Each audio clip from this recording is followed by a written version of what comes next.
folks, wrapping up here at the Mesa Jazz and Blues venue here in Mesa, Arizona. It's a phenomenal venue. Just witnessed an incredible concert led by drummer Mike Clark. Mike, it's such a great honor to see you. Welcome back to the program, brother. Thank you, Jake, and thanks for coming to hear us tonight and be part of this. I knew you were there, and I was putting some stuff in for you. Yeah, I heard it, and it was really well received. You know, I wanted you to talk to younger cats about what they should do, because we live in such a visual time now. And so much of what you guys were raised on was auditory, and you were able to develop your own inner time field. Would you recommend to just young cats who were not necessarily academically trained, how would you say where to start?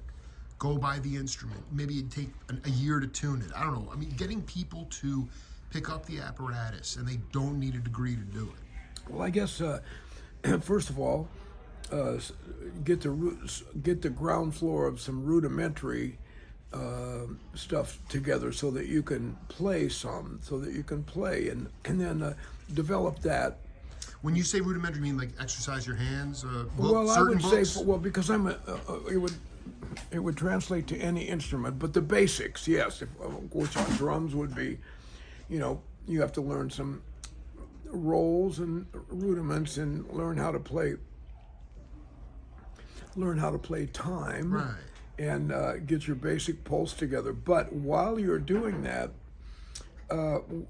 what happened to me was my father constantly played jazz records like in the house. So my brain, before I could walk, was assimilating this stuff. Right? I didn't know I was, but it was constantly going on. Were they bebop records? No, mostly Dixieland or like big band? Well, Dixieland and a lot of Count Basie.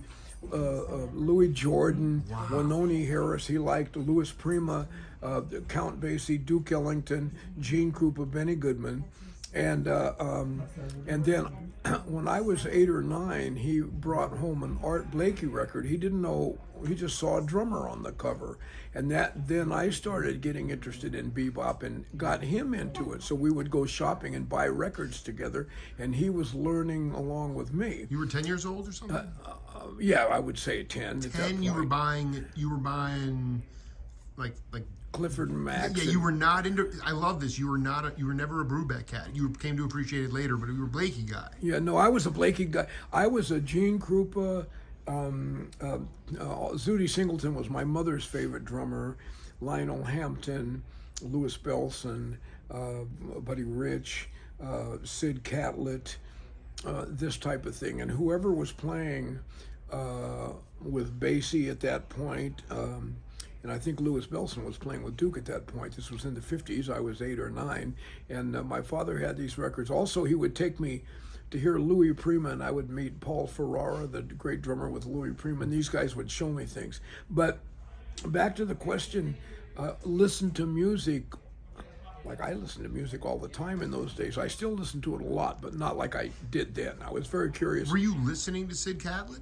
Yeah, my mother. So what would be an album? I would love for you to think, because I think he's part of the lineage, Louis Armstrong. He played with Louis Armstrong, and my dad had those old records, and that's how my father knew who the drummer was. Otherwise, I didn't know about Mop Mop or any of that stuff. I just knew that the drummer's name was Sid Catlett, and later I found out they called him Big Sid Catlett, and that even made it more attractive, And, but yeah.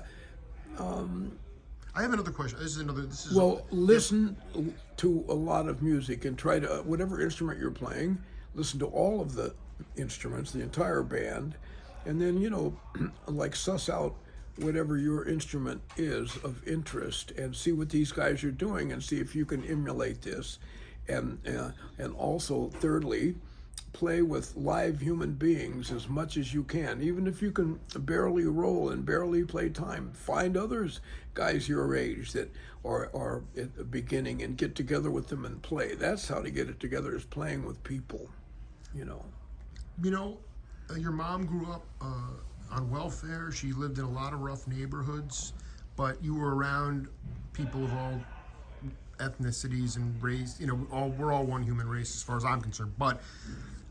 And then you played with a lot of black musicians. I mean, can you just talk about your connection to sort of what is considered a black art form, but how authentically you're able to play it, and if you think there's a correlation with you kind of having just being in the gumbo early on. Well, I think, well, what happened to me is my father left my mother, and then a stigma of a woman who was divorced in 1954 or 5. That's why she went on welfare. She had to support me. And so, and then we lived in a neighborhood that went along with the kind of income that you make from welfare. And so it was a mixed neighborhood of a lot of ethnic people. It was beautiful. And I first of all didn't think of it this way, and I didn't even know we were poor. I was having a blast, man. Because you were like having all that music pumped into you. Oh my God! I mean, you were happy from like the from out of the womb, basically. I was grooving, and I had a drum set. I was crushed about the divorce, but I had drums, and the kids were over at my house all the time, and we all played together. And nobody discussed that we looked a little different or stuff like not in those days. Right, right. And then I always had this weird way of being able to play James Brown and funk beats. Nobody had to show me. I didn't have to practice it. I didn't have to learn the beats. I could hear. I think it's because I was somewhat of an advanced jazz drummer as a child and young teen, so I could always play funk beats like without even thinking about it, and everybody always said, "Man, you're funky." I mean, I don't consider myself real funky, but the kids did. And so when you ask about black music, well, a lot of the bands that were playing soul music were either black bands or integrated bands that were mostly black and some Mexican and a couple of white guys.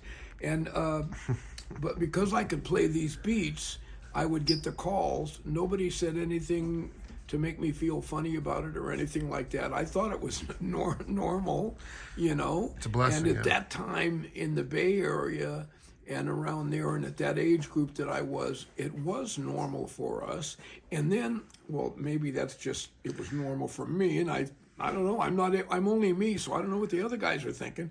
I kind of do, because, well, we didn't talk about this much then, but everybody was at my house constantly, and I was just Mike. And that led from one gig to another because I could do the funk thing. And that also led me to a lot of jazz gigs with black artists, because they'd meet me on a funk gig and we'd play some bebop on the break tunes or on the side. Or like which artists, which cats? There was a guy named Al Tanner. Paul Jackson's a great example of this. Right.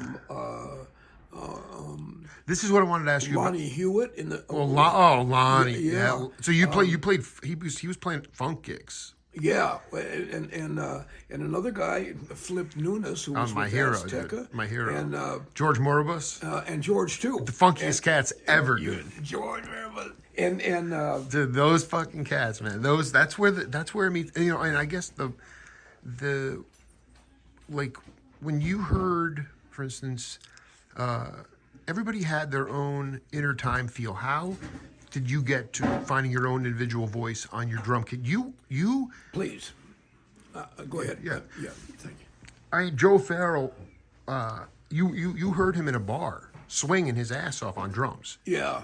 Everybody was swinging hard in their own way, and I just wonder how you came about and what would be your advice to younger cats regarding how to find their individual voice. They're at that point where they've gotten past the rudiments, like what we just talked about, and now, I mean, it's just about live. Because I mean, you and Denham and Jackson had thousands of live gigs under your belt, and you could just groove. Yeah. You could just make up grooves. Yeah.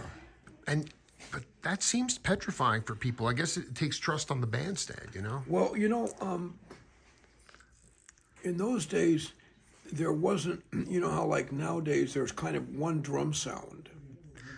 How did we get there? I don't know. The producers did that to make money with funky music, or not even funky. Hip hop and even before hip hop, even when I first started with Herbie, they complained about an 18-inch bass drum with a note in it, an African-sounding bass drum. You know, they wanted a dead sound. So when I was coming up, you just tuned your drums. Joe Locke said to me one time after he played with me, he said, "Oh, I see what you did. you threw everything in the blender and put your own spin on it, and then you spit it out your own way. Exactly. I think that's how to learn all the language and the history that you can. How many live gigs do you say you played before you really felt like where they were like where the jazz purists were giving you shit when you were playing with the funk shit? They're like, no, man, don't do that, man. And but you had found your voice at that point. Oh yeah, but wait. And then you got to Herbie. Yeah. So what I'm saying is like, because you can't underestimate the live. I mean, you're still playing. You've always played live. Yeah, I played professional in school, so a lot of gigs, and they were all jazz gigs in those days. So before I got to Herbie, I don't know how many, but years and years of playing, and let's say even I had my own organ trio when I was, I guess, 19, 4 nights a week for 3 years. So there's a pretty good amount of playing right there, plus playing on Sundays and all over the place. And before I met Herbie in San Francisco, at Oakland, we played 5 and 6 nights a week gigs. Yeah, there was that much work. So by the time I met him, I was already formed. I had my own way about me. I didn't figure it out on his gig. I was already whoever I was already that guy, but I didn't know we were going to play funk. I had never thought of myself as a guy that's going to have a funk sound, and I was completely into a jazz head, and then boom, I'm with Herbie, and I'm playing that stuff, So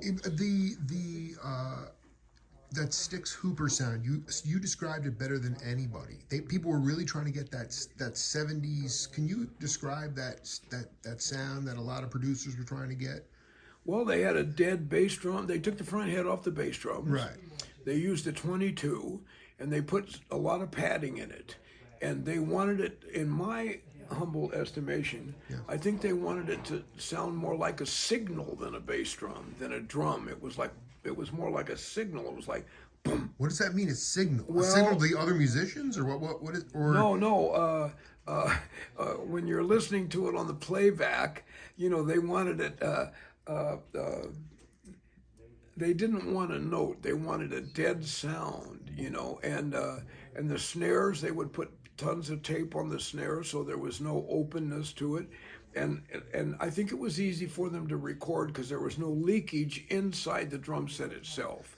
So I got to give them that. They did what they thought was right. Was this in all genres of recording?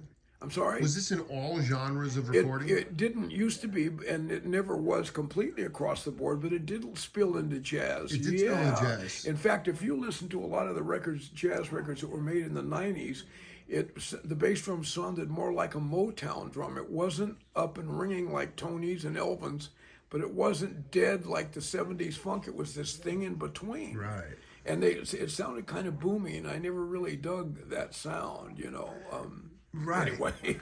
And, so many things that are going in my head. I mean, can you talk a little bit about this tour right now, and just sort of, you have Charlie Hunter coming in. Can you talk about your relationship with Charlie? Charlie Hunter? Well, Charlie Hunter is a really close friend, a dear friend of mine. I love Charlie Hunter. How did you first connect with you guys? Connect? I mean, he called me. He's a real hippie from Berkeley, by the way. Oh, he was a street urchin with. He grew up in a school bus, man. He lived in a school bus. Yeah, but he always got pissed off at the faux hippies that lived out. All right. Yeah. Well, but No, tell me how you met him. Well, he called me I sat in with him somewhere, and then a while later he called me to do one of his tours. And we were able to mesh right away. Now, Charlie can play the blues, man, and make you really feel it big time. He can play a shuffle, and he's funky, man. He's just naturally funky, man. Yeah. And so he's like Paul Jackson. He's just got it like that, man. And he can play changes, and he can swing. He can play anything. The guy is like a natural, and he's smart. He's coming in for a sort of a clinic or some. Is it? No, he's not coming this time. We weren't able to do it. Okay. Yeah. But what would in theory, what would be the MO for you guys? Most important thing for people to get out of that clinical setting? With Charlie? Yeah. I guess to be able to really play with feeling and have good time, yes. And feeling. But not just good time. To have good time with the maximum feeling to be able to play the blues and mean it, and be it for me, for drummers to have a good stanky backbeat, you know what I mean? Some guys are great drummers in studio, brilliant, and they can read and they have chops, but when I hear their backbeat, and people tell me, God, that guy's funky, I think to myself, well, not really. Oh, man. But I don't want to argue with somebody about another drummer. No. That's silly. That's kid stuff. Do you think that your sound came from because I love what you said, you never had a funk kit in your life. You always had a bebop kit. Yeah. And yet you got into that sort of fusion of funk and jazz. Do you think the sound of that kit lent itself to your individuality too? Well, I think that... And the way you tuned it maybe or something? Well, you mean the kit with Herbie Hancock? Yeah, well, did you use a bebop kit with the Hunters? I started to, but then it wasn't loud. They started playing really loud. Holy, because I want to hear about how you transitioned to the modified or the larger kit. Well, I started with Lenny White, sold me. He needed to buy a bigger set for Chick Corea, so he sold me his blonde kit that he played with Freddie Hubbard, the Gretsch with the 18. And he'd recorded with that. And so I started with the Headhunters, and I played with Herbie, and I used that kit. And then the producer, David Rubinson, the bass drum is ringing. He didn't understand, or he didn't like it. Maybe he understood it. And he was like, no, we have to have this studio sound and this and that. So but one thing you have to do when you're playing, even if the drum set is not tuned to your liking, you have to perform. You have to play the stuff. So with Herbie, I played my style on the kind of drums that they wanted me to use. So I figured, well, I got to play these drums, but I play them my way. So it worked. You know, I didn't let the sound of it interfere with my creativity. It bothered me at first, then I went out, whatever. You know, okay, this is what it is. You know, they wouldn't have let me use my set, my little jazz set. It wasn't going that way. Well, actually, your bass player tonight was hugely impacted by Return to Forever going to Montana. I'm sorry, Rick, your bass player tonight. I talked John. to him. John, I talked to him briefly, and he was heavily impacted by a concert Return to Forever did in Missoula. Lenny White. I mean, they were so progressive, that band. You know, in terms of spreading the word. Yeah. But well, Lenny's amazing. They were amazing. God. The two people I want to ask you about. I feel like on my journey, Mike, like I've been protected by the universe. Because I'm just doing heart-centered work. And so I wanted you to talk about how you communicate with Paul Jackson these days. I'm sorry. How do you communicate with Paul Jackson these days? I chant Nam Myoho Renge Kyo every day for this man, every morning and every night for his life. And I thank the universe and I thank him for a friendship that was so beautiful and so deep. It's so profound and had such a profound effect on my life. He got me the gig with Herbie Hancock. He taught me to chant.